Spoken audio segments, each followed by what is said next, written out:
Iha-harvest naman namin itong nectarine. Mama, look, there's two. Ito ay super dwarf. Meron siyang 3 bunga. Ito yung kanyang first fruit. I hope it doesn't have a ooh. Ito try namin tong nectarine. Yeah, green. I need to close my eyes. I need to close my eyes. Ganyan yung loob niya.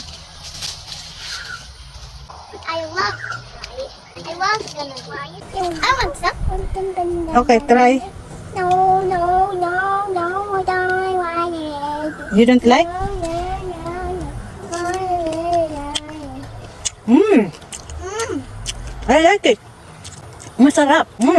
That's right. It's good, right, ate? Half white. Yeah, it's half ripe. Half white. No, I don't like. Ito yung gustong-gusto ko sa nectarine. Yung crunchy pa siya, yung hindi malambot. More. Ito yung kanyang seed. Pero hindi mo ito mag-grow by seed. Kailangan ito i-graft mo. Kasi hybrid ito. Ito kasi yung super dwarf na nectarine. Hanggang 2 meters high lang. Yung skin niya is parang purple. Tapos yellow yung loob niya. Are you sure you don't like this, Mika? It tastes good. What about try it? No, I don't like that. Maybe because of the thing. Ayaw niya yung may ayaw ni Mika kasi mayroong mga red doon sa gitna.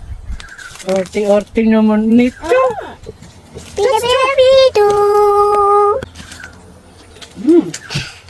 I'm going to be the coma. I'm going to be the coma. Coma. I think we'll harvest the other 2 now. Hey, do this. Good Lord. I-harvest ko na itong naiwan na 2 bunga. Kasi tamang-tama yung kanyang pagkahinog. Half ripe siya. Kaya masarap siyang papakin kasi crunchy. Tapos yung lasa niya, matamis na may konting asin. Ito yung pangalawang nectarine na kasi nabitin si ate. Good job. I'm being the coma. Ma-remember ko sa lasa nito parang siniguelas. Parang malaking siniguelas siya. Pati yung kanyang skin. Parang siniguelas. Pati yung kanyang lasa. Ayun pala yung iniisip ko. Kasing lasa talaga siya ng siniguelas. Yum.